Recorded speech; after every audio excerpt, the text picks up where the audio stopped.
customer saya. Betul. Karena Mas Sofwan bertindak mewakili saya seperti karyawan di toko. Tidak bisa karyawan di toko kemudian mengklaim kepada pemilik toko mengatakan itu karyawan saya, itu customer saya loh. Gitu. Bukan. Itu customernya toko. Gitu. Karena apa? Anda bertindak mewakili toko. Betul. Ini sisi mungkin sisi negatif kalau boleh dikata ya. Sisi negatif kalau dropshipping itu menggunakan skema wakalah. Kenapa? Karena berarti dropshipper posisinya lemah.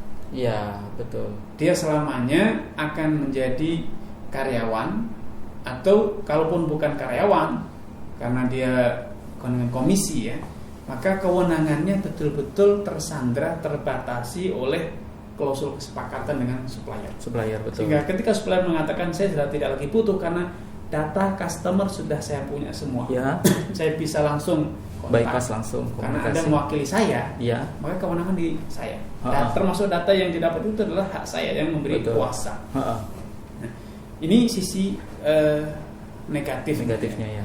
Kalau kita menggunakan skema salam, ya, kita menggunakan skema salam, saya membeli ketika ada A misalnya sebagai pembeli kepada Mas Sofwan, ya, dengan pembayaran tunai, Mas Sofwan saya butuh barang ini, nih pembayarannya lunas. Iya. Kemudian Mas Sofwan beli ke saya sebagai supplier, minta tolong barang ini dikirim kepada si A, ya, atas nama saya.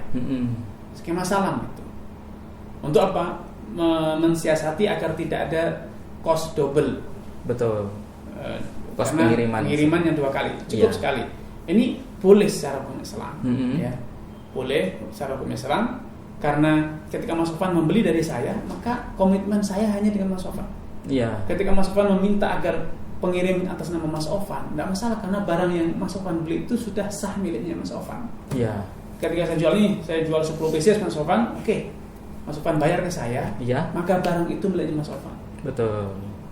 Jadi tidak ada ketentuan bahwa harus saya sebagai pengirim, nggak mesti. Iya. Karena barang itu telah menjadi Mas Sofwan, maka Mas Sofwan berhak menjual, mengirimkannya kepada siapapun atas nama Mas Sofwan sendiri. Betul. Sehingga data customer di sini itu adalah datanya Mas Sofwan, bukan datanya supplier. Iya.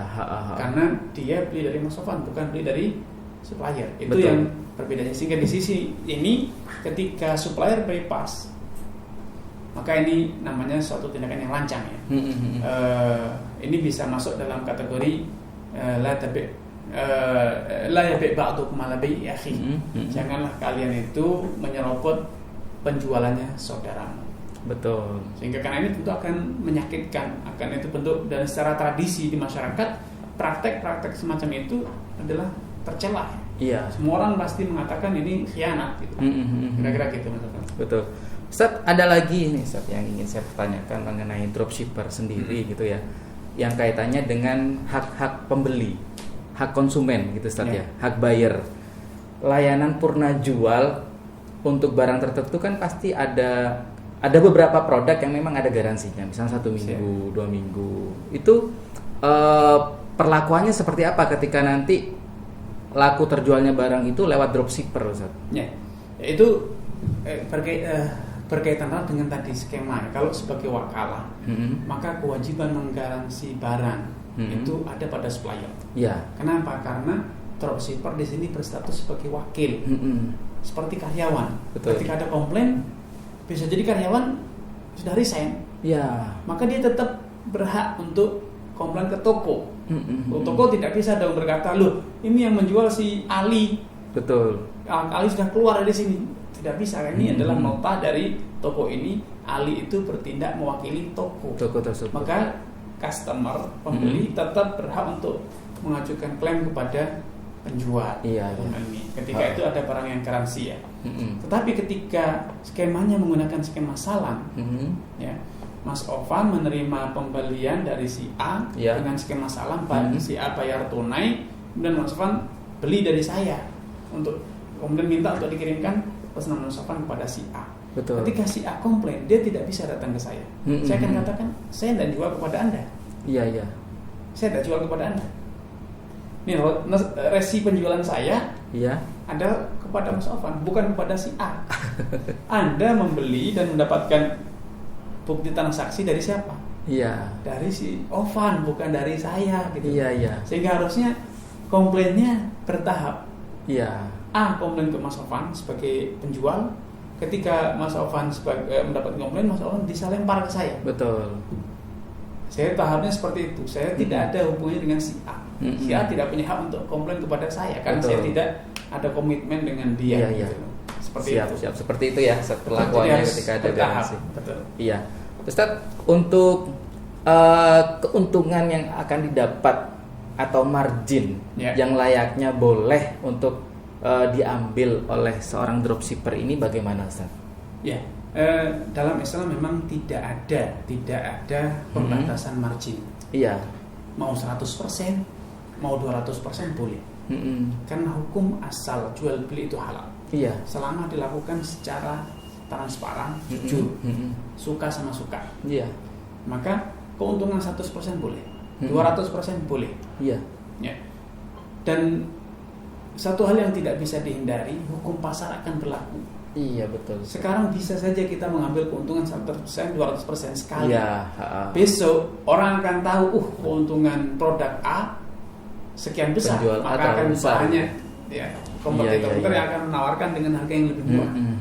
Itu secara prinsip hukum seperti itu. Iya. Selama transparan maka boleh. Siap. Tetapi ketika ada penipuan, manipulasi, maka itu sudah haram ya. Walaupun tidak untung, walaupun rugi, Iya. manipulasi tetap haram. Baik. Satu hari Urwah al-Bariki pernah mendapatkan kepercayaan untuk membeli 1 ekor domba. Betul. Untuk hewan korban. Dengan 1 dinar diperintahkan membeli 1 ekor. Betul. Ternyata dengan kemahiran dia menawar, Iya. dia bisa membeli 2 ekor dengan 1 dinar.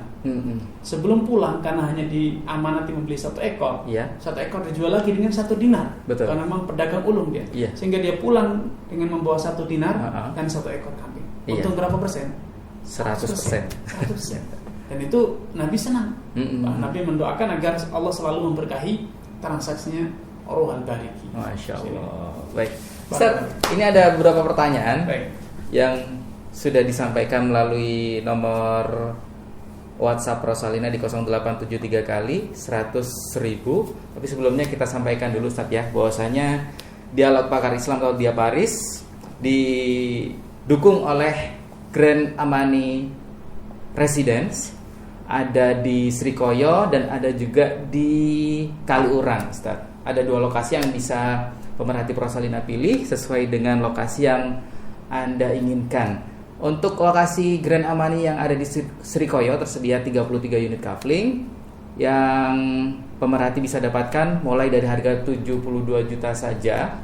Kemudian Grand Amani yang lokasinya ada di Kaliurang, tepat posisinya 0 jalan atau pas pinggir jalan utama, tersedia 23 unit mulai dari harga 82 juta 500. Untuk info lebih lengkap Anda bisa hubungi Kiki di 081 130 1016. Grand Amani, Muslim Ideal Living, investasi berkah menguntungkan. Baik Ustadz, kita langsung menuju ke beberapa pertanyaan yang sudah pemerhati Rosalina sampaikan melalui WhatsApp. Ini ada pertanyaan mengenai akad pinjaman setelah terkena imbas pandemi, Ustadz. Karena ada beberapa situasi dan kondisi saat pandemi ini yang menyebabkan usaha atau transaksi dalam usaha tersebut turun, seperti itu, Ustadz. Kemudian akad pinjaman dari investor dan segala macamnya sudah terjadi sebelum pandemi, gitu, Ustadz ya. Bagaimana menyikapi ini, Ustadz, dari segi akad yang berubah? Baik, merubah akad itu, Mas Ofan, bisa jadi merubah akad investasi menjadi hutang, atau sebaliknya hutang dirubah menjadi investasi. Ya, atau hutang dirubah menjadi hutang. Iya. Hutang barang menjadi hutang uang, dikonversi menjadi hutang barang. Iya. Saya akan bahas satu persatu. Mengkonversi akad investasi menjadi akad hutang piutang. Iya. Maka ini secara prinsip kalau dilakukan sebelum adanya hitung-hitungan posisi usaha, posisi keuangan usaha, maka tidak boleh. Makanya harusnya dikalkulasi dulu untung atau rugi, Iya. posisi modal masing-masing tinggal berapa. Kalau sudah selesai ternyata ada kerugian, maka modal berkurang dong. Iya, betul. Modal berkurang, sisanya semuanya investasi 10 juta, karena ada kerugian susut menjadi 5 juta. Kata dia yang 5 juta harus saya kembalikan.